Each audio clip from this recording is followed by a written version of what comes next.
kalau nafsunya 9 kenapa kayaknya yang lebih merusak itu laki-laki? Kan begitu. Kalau adalah di jalan, laki, lajang, gadis jumpa. Kira-kira yang bunyi duluan mulutnya siapa? Yang lajang. Padahal akalnya 9, nafsunya 1. Tapi maka dilanjutkan dalam riwayat, hanya saja perempuan ini dibentengi dengan satu benteng yang kuat yang namanya al-haya, yakni malu. Nah, jadi ada bentengnya walaupun nafsunya 9, tapi ada bentengnya. Itu yang sering kita analogikan. Ada orang pelihara kambing 9 ekor, tapi dalam kandang. Ada yang punya kambing cuma 1 ekor, tapi dilepas saja begitu, nggak dalam kandang. Kira-kira yang makani bunga orang, daun ubi orang, gitu, merusak, itu yang mana? Yang 1 tadi itu. Yang lepas tadi. Jadi laki-laki itu memang 1, cuma tak ada bentengnya sekuat perempuan. Nah, makanya dia duluan berbunyi sana-sini. Kalau perempuan malunya itu luar biasa. Saya dulu ingat saya sekolah. Laki-laki kalau tidur di kelas itu biasa. Bantai tidur di kelas. Tapi kalau perempuan malu betul dia kalau seandainya ketahuan tidur di kelas. Nah itu tadi bedanya. Laki-laki malah sengaja ditundukkan, ditempelkan mukanya di meja. Tidur lagi. Kalau perempuan pantang betul. Kenapa? Karena malu tadi. Nah jadi di sini perempuan nggak bisa mengakatkan dirinya sendiri karena itu tadi juga kan malu begitu. Saya nikahkan kepadamu diri saya. Itu bahasa yang kayaknya agak tabu kalau diucapkan perempuan. Seolah dia betul-betul jatuhkan dirinya gitu. Dia rendahkan dirinya. Dia tawarkan dirinya kepada orang. Nah, jadi maka lewat lisan ayahnya, lewat lisan abangnya, nggak bisa dari dirinya sendiri. Nah, dan harus bagi bapak dan jika tertinggi sekalipun, tertinggi terus ke atas maksudnya. Bapak, kakek, bapaknya kakek, kakeknya kakek. Apa? Bapak, kakek, di atas kakek? Apa? Onyang kalau bahasa ini. Kalau kami buyut. Habis onyang apa? Uyut. Habis uyut? Antah. Antah itu karena memang udah tak tahu makanya dibilang antah gitu. Udah tak tahu lagi udah antah lah apa namanya itu. Tapi antah. Untuk di atas antah udah nggak ada kan? Itu tadi itu sebenarnya udah tak tahu berarti itu. Makanya dibilang antah. Nah jadi terus ke atas.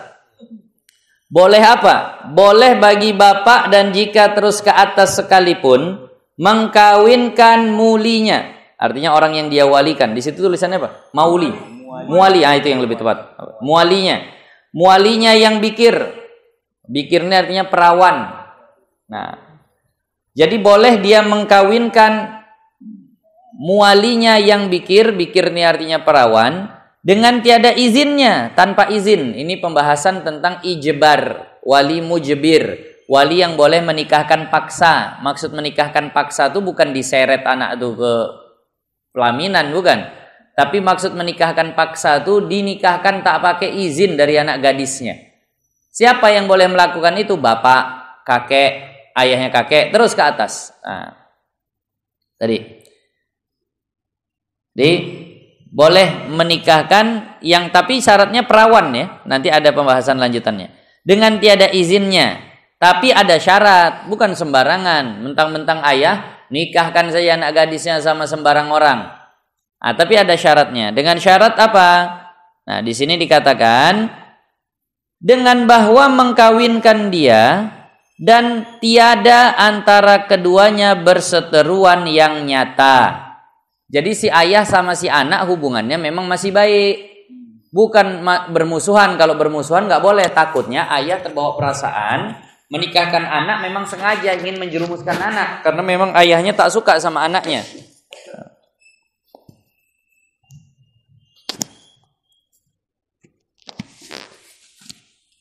Jadi kalau seandainya ayah sama anak ini bermusuhan. Sama anak gadisnya bermusuhan. Tak boleh ayahnya menikahkan tanpa izin si anak gadis. Tapi kalau hubungannya baik, nggak ada masalah, nikahkan boleh. Nah, syarat keduanya. Nah, jadi bersetuan yang nyata. Lagi dengan mahar misil. Nah, jadi maharnya nggak boleh si ayah yang tentukan. Nah, misal mau nikah sama anakku, lama kali dia banyak kali milih-milihnya. Udah, aku kan ayahnya.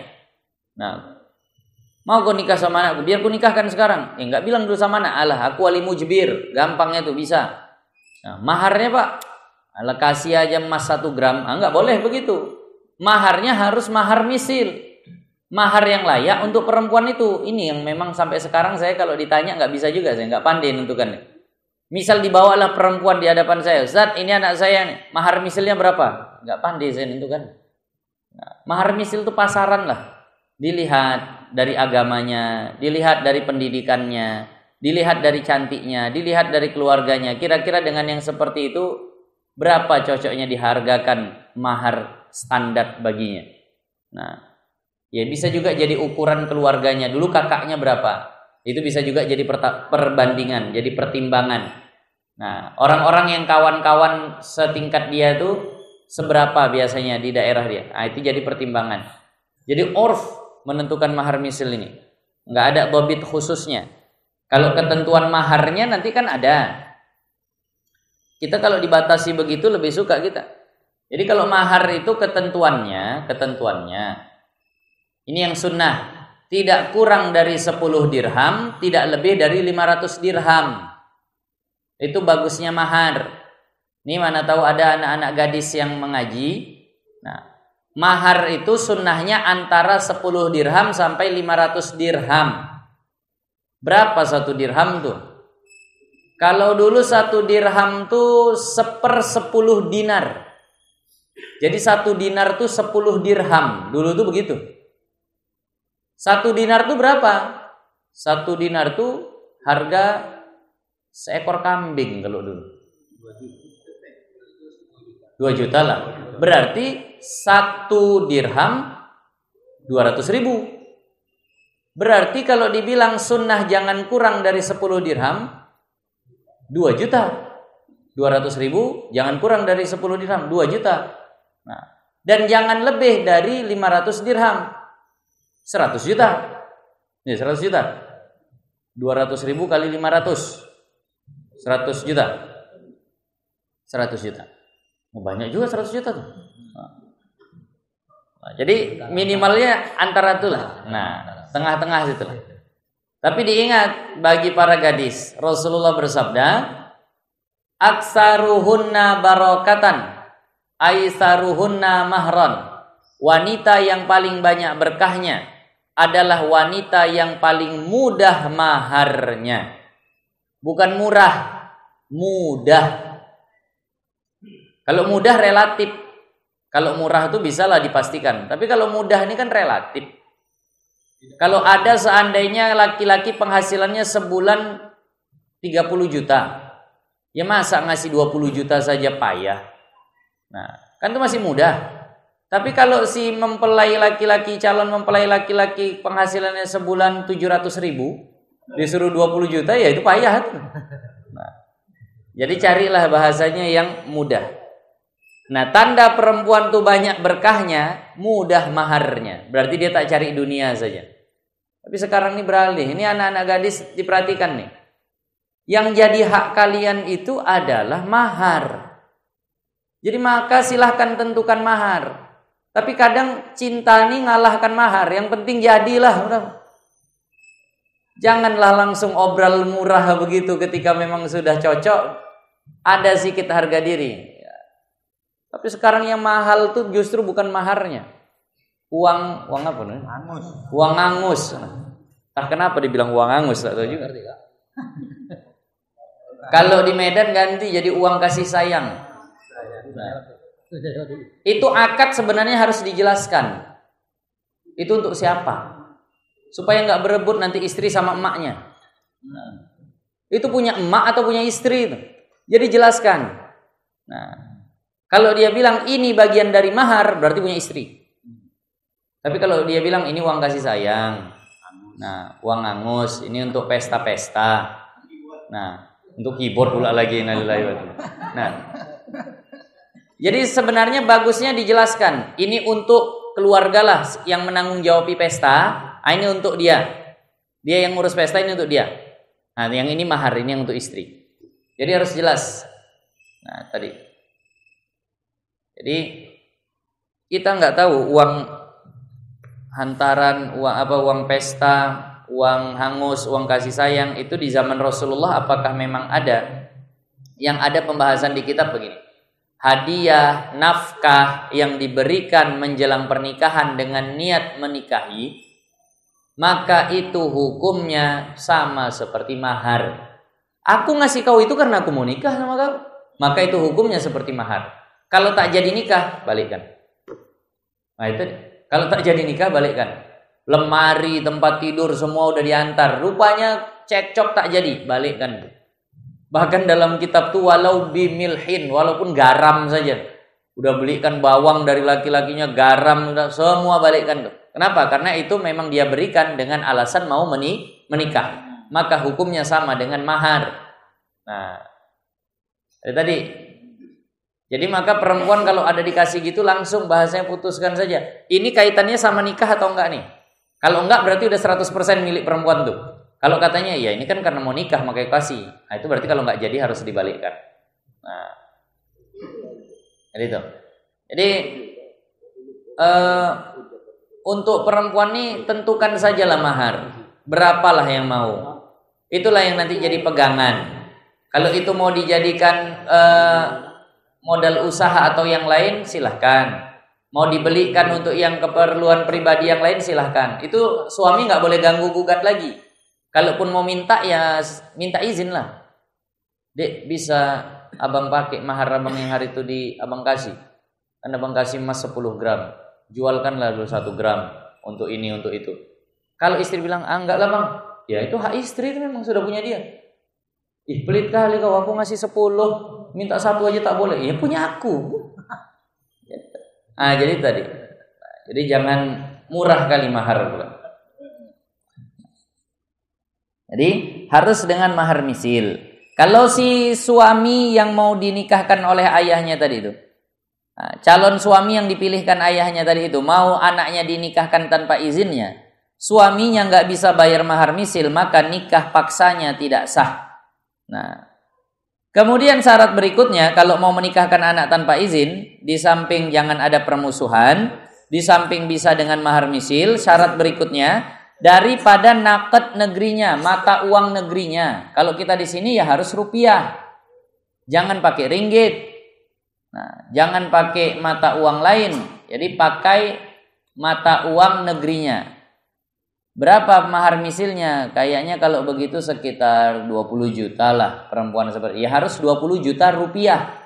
Nah, tadi 20 juta rupiah. Makanya kalau seandainya disebutkan uang tuh hati-hati. Kalau pas menyebut mahar. Kalau emas sudahlah emas, tapi kalau pakai uang sebut. Nah, saya nikahkan kepadamu anak perempuan saya fulanah. Nah, anak perempuan saya fulanah dengan mas kawin. Nah, 200.000 dibayar tunai. Itu belum jelas. Disebut 200.000 rupiah. Kalau dolar apa enggak tumpur suaminya? Nah, jadi maka sebut rupiah. Nah, jadi kalau seandainya mau nikahkan paksa tadi, nikah tanpa izin, mahar misil dengan uang mata uang negerinya. Lagi yang kufu, lagi yang sederajat. Nah, jangan yang tidak sederajat.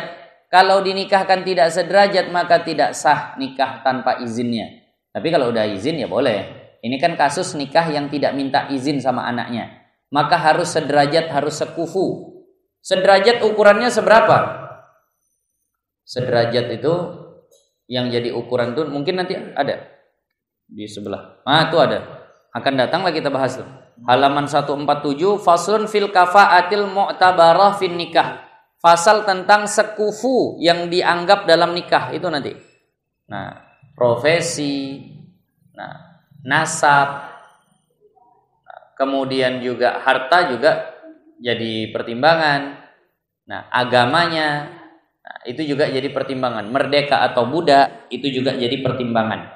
Nah, jadi janganlah pula seorang wanita salihah hafiz 30 juz, hafizah 30 juz dinikahkan dengan laki-laki yang sholat pun tak pandai. Nah, ini enggak sekufu. Yang Quran pun masih sampai Iqra 3 lagi. Kalau begini ini enggak sekufu ini. Nah, jadi harus sekufu. Kalau enggak sekufu nanti enggak sah. Sekufu baginya. Nah, yang kuasa memberi mahar misilnya yang memang bisa memberi mahar misilnya. Kok diulang? Ini maksudnya yang kuasa memberi mahar misilnya secara tunai, tidak ngutang. Jadi harus tunai, nggak boleh ngutang. Nah, jadi mahar kalau dibilang tunai harus bayar tunai. Kalau dia bilang tunai tapi belum dibayar, maka istri berhak menahan diri. Tapi kalau memang si suami bilang ngutang, istri ridho, itu istri nggak berhak menahan diri. Ini mohon maaf, ada orang nikah dengan mas kawin. Nah, 5 gram emas dibayar tunai. Saya terima nikahnya fulanah dengan mas kawin, 5 gram emas dibayar tunai. Ternyata belum juga dipegang sama istrinya. Nikah udah sah itu. Tapi si istri selama belum dapat bayaran maharnya itu tadi, maka dia berhak kunci kamar. Masih berhak kunci kamar. Nah, tadi, kenapa belum dibayar maharnya? Kenapa dia bilang tunai, tapi ternyata belum dibayar secara tunai?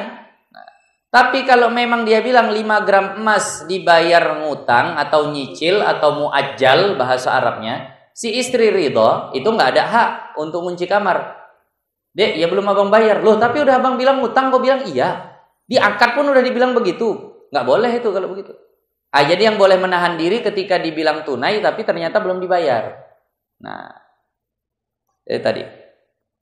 Karena si istri belum mendapatkan apa yang menjadi haknya, maka si suami belum juga berhak mendapatkan apa yang menjadi haknya.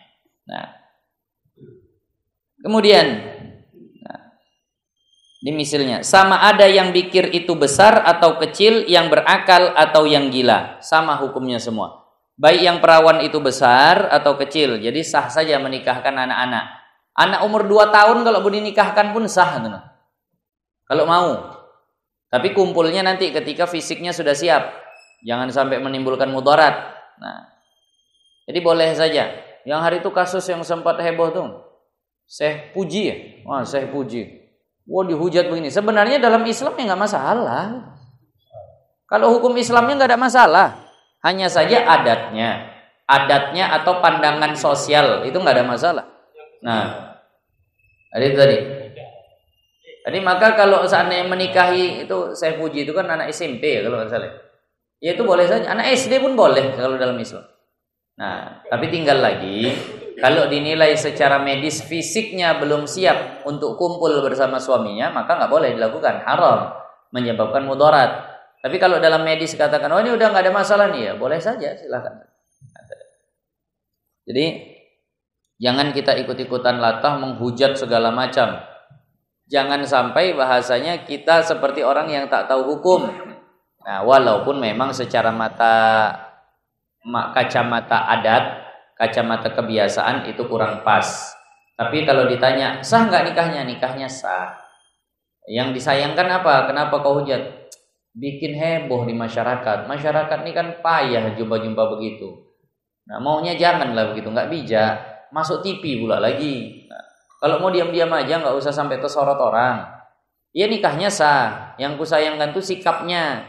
Nah, kenapa nampak pula sama orang banyak? Kan heboh jadi masyarakat. Seolah dia pakai pakaian secara Islam. Nah, kalau begitu nggak masalah. Nah, takut Islam disalahkan orang, dipandang tak baik sama orang.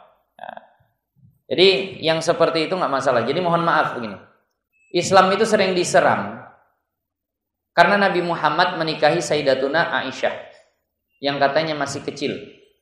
Kan itu, mungkin kita lihat kalau rekaman-rekaman di YouTube segala macam, itu mulut-mulut tak bertanggung jawab dari orang kafir sering menyerang baginda Nabi yang dikatakan sampai ada kelainan begini, masa anak-anak dinikahi begini segala macam. Mohon maaf, ini masalah adat.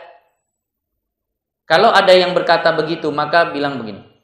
Seandainya memang yang dilakukan Rasulullah dengan menikahi Sayyidatuna Aisyah itu satu kehinaan, satu keburukan, tentulah musuh-musuh Rasulullah saat itu menjadikan itu sebagai alat untuk menghina Rasulullah. Dan ternyata satu pun dari orang kafir Quraisy nggak ada yang mempermasalahkan itu.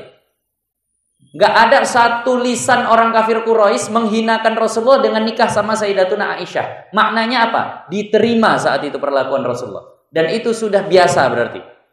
Justru yang menghina dengan itu orang-orang yang hidupnya jauh, zamannya jauh, tinggalnya pun jauh dari daerah situ. Wah, itu apa itu Nabi Muhammad nikah kok sama anak-anak, ada kelainan begini segala macam. Orang yang paling semangat menghina Nabi itu ada Abu Jahalnya, ada kafir-kafir Quraisy yang lainnya. Tapi kenapa tidak itu yang dijadikan senjata bagi mereka untuk menghina Rasulullah? Berarti itu tak masalah di mata orang saat itu. Jadi mohon maaf kalau seandainya ada yang mengatakan begitu, sampaikan itu. Coba sebutkan satu sejarah saja orang kafir yang mempermasalahkan nikahnya Rasulullah sama Sayyidatuna Aisyah yang hidup di zaman Rasulullah, yang hidup tinggal di tempat Rasulullah tinggal, kan nggak ada. Berarti adat di situ menerima dan tak ada masalah dengan hal yang itu. Maknanya itu bukan satu kehinaan. Nah, tadi. Nikah anak-anak boleh, karena di sini tadi disinggung nikah dengan anak-anak. Dan kita nggak tahu juga kecil-kecilnya anak-anak di Arab itu seperti apa. Nah. Dan sunnah baginya, bagi orang tua tadi, bapak atau terus ke atas, ia minta izin daripada bikir yang sudah akil baligh. Kalau anaknya sudah remaja bahkan sudah dewasa, memang boleh dia nikahkan langsung tanpa izin. Tapi sunnah, mintalah izin kepada anak perawannya tadi. Karena membaikkan hatinya supaya senang dia. Jangan tiba-tiba pulang, nak, pergi kok ke rumah si fulan. Kenapa pula ya? Udah ayah nikahkan bersama dia. Meraung-raung lah dia, menangis pasti itu. Nah, tadi. Nggak ada persiapan, tahu-tahu udah jadi istri orang. Nah, jadi maka sunnah minta izin supaya membaikkan hatinya. Dan diamnya kemudian daripada sudah minta izin itu, itulah izinnya. Nah, jadi gadis ketika ditanya kemudian diam, itulah dia izinnya. Ditanya kepada anaknya. Nah, anak gadisnya. Mau ayah nikahkan sama penjaga masjid kita itu? Orangnya baik nampak ayah. Diam aja, udah nikahkan lah. Itulah izinnya. Nah, tapi nanyanya saat anaknya sadar, jangan pas anaknya tidur. Kalau itu bukan lah. Nah, kalau semalam ayah tanya diam aja, kapan? Nggak ingat aku ya. Kalau itu ya tidak pula jadi. Ini anaknya sadar, ditanya diam saja. Diam, memerah pipinya, ada senyum kecil lagi di ujungnya. Itu tanda mau lah itu dah. Tapi kalau diam, berkerut keningnya, menetes air matanya, ini perlu juga ini dipertimbangkan. Kenapa pula? Rasanya membantah, mungkin takut dia, tapi kok kayaknya diiyakan dia tak setuju. Nah, jadi itu dimintakan. Jadi yang gadis, ini kalau misalnya ada yang mengaji di sini yang gadis, ketika ayah nanya begitu, kalau tidak bilang tidak, jangan diam, karena diam tuh artinya iya. Jadi kalau tidak bilang tidak, kalau diam itu artinya iya. Jadi yang tegas. Anggaplah ya, nggak mau aku sama itu. Dah, tidaklah berarti. Nah, karena kalau diam itu tandanya iya. Nah, itu kalau gadis. Jadi di sini agak mohon maaf begini. Yang dimaksud gadis itu atau bikir itu siapa? Perempuan yang memang belum hilang, apa bahasa kita? Lapisan keperawanannya, selaput darah bahasanya biasa. Yang belum hilang itunya, itulah bikir. Ataupun yang hilang itunya tapi tidak dengan wati, tidak dengan jima. Misal mohon maaf, terjatuh dia kuat kali, terjatuh terduduk misal perempuan tuh kuat kali sampai hilang selaput darahnya, maka masih dihukumi bikir. Tapi kalau sudah dengan hubungan badan, walaupun hubungan badan yang haram sekalipun, maka itu sudah namanya hilang selaput darahnya, maka dia statusnya sudah bukan bikir tapi sayyib nanti. Nah, jadi supaya bisa difahami. Jadi kalau hilangnya, mohon maaf, kalau bahasa di kitab tuh agak luar biasa dibahas. Kalau hilangnya karena terjatuh, kalau hilangnya karena mungkin hal-hal yang sifatnya bukan jima lah, maka ini hukumnya masih perawan walaupun hilang selaput darahnya. Ataupun mohon maaf bahasanya, sudah dilakukan hubungan badan, namun memang karena tebal betul akhirnya nggak hilang selaput darahnya, masih perawan, itu namanya. Nah, tadi karena memang agak tebal selaput darah si perempuan tadi, sudah pernah terjadi hubungan badan, tapi nggak koyak, nggak hilang itu, maka dihukumi masih bikr, masih perawan. Nah, tapi kalau sudah dengan hubungan badan, bahkan kalau di kitab Bajur itu dikatakan walau bil qirdi, walaupun bahasanya walaupun hubungan badan tadi dengan hewan. Kirdun itu artinya monyet. Misal entah bagaimana lah, terjadi pula sama monyet, ya udah itu hilang keperawanannya. Nah, walaupun sama hewan. Nah, tadi. Nah, sama jin sama apa, asal memang yakinlah bahasanya itu jin yang melakukannya tadi. Nah, jadi itu maksud perawan. Nah, Allah, sedikit lagi pembahasan terakhir. Nah, dan tiada harus, tidak boleh artinya wali bapak atau lainnya, nggak boleh wali bapak atau kakek atau lainnya mengkawinkan muwalinya, menikahkan muwalinya aqilah yang berakal, yang sudah janda. Artinya sayyib, ini nggak mesti janda sebenarnya. Janda ini kan seolah sudah nikah kemudian diceraikan. Mohon maaf, yang misal diperkosa atau yang lain lah begitu, itu hukumnya sama, nggak boleh juga nanti. Yaitu yang sudah hilang bikirnya dengan wati. Nah itu tadi, wati artinya hubungan badan. Yang sudah hilang selaput darahnya dengan hubungan badan pada kubulnya. Nah pada kubulnya, mohon maaf kalau dari dubur itu belum juga dikatakan. Jika dengan haram sekalipun, walaupun hubungan itu haram, berzina misalnya, maka itu juga hukumnya sayyib. Nah, jadi makanya bahasa janda di sini agak bisa bikin orang bingung. Nah, dan tiada harus pula yang lain daripada bapak. Nah, jadi itu hukum satu. Jadi bapak atau kakek boleh menikahkan tanpa izin kalau anaknya itu masih perawan. Tapi kalau anaknya sudah tidak perawan dengan sebab dilakukan hubungan badan di kubulnya, maka ini nggak boleh lagi bapak dan kakek untuk menikahkan tanpa izin. Nah, dan tiada harus pula, tidak boleh pula yang lain daripada bapak, bukan kakek, abang misalnya, atau paman misalnya, nggak boleh apa? Mengkawinkan yang bikr, yang aqilah. Nah, melainkan dengan izin daripada keduanya, jika balik keduanya. Jadi ayah udah nggak ada, kakek udah nggak ada, yang ada abang. Nengok adiknya ini kayaknya nggak nikah-nikah, dinikahkan paksa tanpa minta izin, nggak boleh. Wali mujbir yang berhak menikahkan tanpa izin itu cuma ayah, kakek terus ke atas. Abang tak bisa, paman tak bisa. Nah, jadi ayah, kakek dan terus ke atas. Itu saja wali mujbir. Lain dari itu bukan wali mujbir, nggak boleh. Walaupun adiknya masih bikir, kecuali kalau adiknya belum balik. Kalau belum balik, ya boleh abangnya menikahkan tanpa izin. Nah, kemudian dan sebenar-benar wali akan datang, kita bahas urutan wali. Kalau masih ada ini, maka harus dia. Urutan berikutnya kalau nggak ada ayah, siapa? Kalau nggak ada berikutnya, siapa? Sampai jelaslah. Karena ini sering terjadi kesalahan juga di wali. Pernah saya menikahkan ulang atau mendengar kabar orang nikah ulang. Gara-gara apa? Salah walinya. Siapa yang menikahkan? Ayah, tapi ternyata ayah tiri. Kakek, tapi ternyata kakek dari ibu. Abang, ternyata abang sepupu. Atau abang tetangga, atau abang angkat. Itu nggak bisa.